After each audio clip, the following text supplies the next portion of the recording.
And this was a very naughty school. The kids in this school were very, very naughty kids. But they were also Arab children, so a lot of them were Muslims. So my job was to teach the children in the school about the 6 major world religions: Buddhism, Hinduism, Sikhism, Christianity, Judaism, and Islam. Now, I knew about Christianity, and I knew enough about Judaism, but the other 4 I knew nothing about. So to teach Islam to these Muslim kids, and I was teaching them for public exams, I had to get the books out each night and read about Islam to teach them.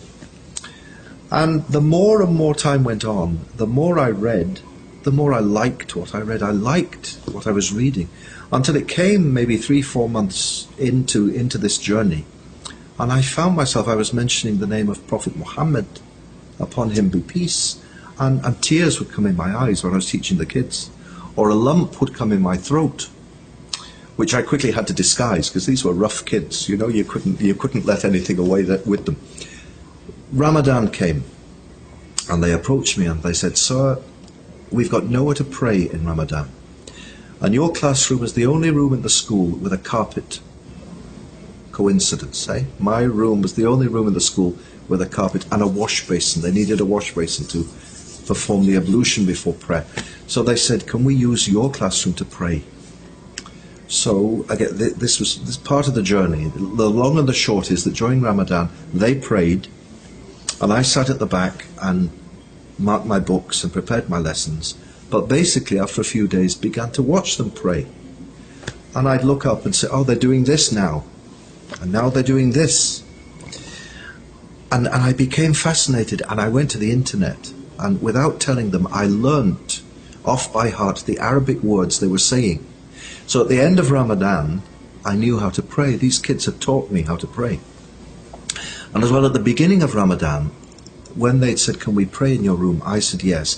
But also I said, in solidarity with you, I'm not a Muslim, but I'll fast with you during the month of Ramadan. So at the end of that Ramadan, I'd learned how to pray, and I'd fasted, not for Allah's sake, but I'd fasted to encourage the children's faith.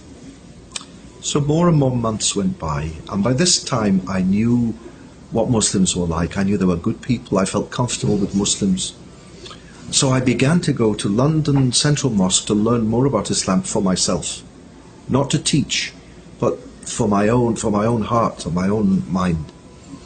And the final one of the talks there was given by Yusuf Islam, Cat Stevens, the famous singer. And at the end of his talk, I went up to him and said, "Brother, what do you do to become Muslim?" And he said, "Well," I said, "I don't want to be Muslim, but if someone wanted to be Muslim, what would you do?" He said, "Well, first of all, Muslims believe in one God." I said, "Well, I've always believed in one God." He said, "And Muslims pray 5 times a day." I said, "Well, actually, I know how to pray in Arabic." And he gave me a very puzzled look. And he said, "And Muslims fast during Ramadan." I said, "Well, actually, I've fasted in Ramadan for the whole month." And he looked me directly in the eyes, and he said to me, "Brother, you are Muslim already. Who are you trying to fool?" And with those words, "Brother, you are Muslim already, who are you trying to fool?" the call to prayer sounded in the mosque. Allahu Akbar for Salat al-Maghrib. And everyone got up to go and pray in the prayer hall above.